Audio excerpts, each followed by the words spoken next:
John chapter 9, verse 39, Jesus explains that he's come into the world so that the blind can see, and those who see will become blind.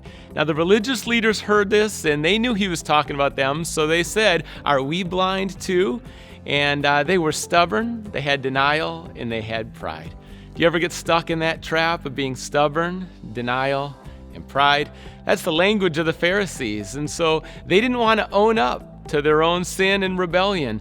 And so I want to learn from that together. And let's take an action step. You know, one of the most refreshing and healing things you can do in relationships is just own your stuff. You know, own bad attitude, grumpy, proud, stubborn. That's been a blind spot for me. That's an addiction. That's a bad habit. That's a pattern. That's a way I haven't treated you very well. Would you just stop, become very un-Pharisee-like, and own it?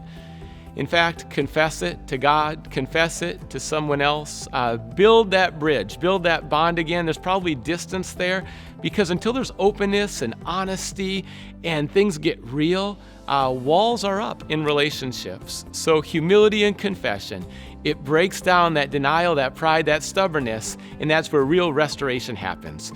An expression of love is honesty that leads to restoration, but it only travels across the bridge of humility. Walk across that bridge today. That's daily grace.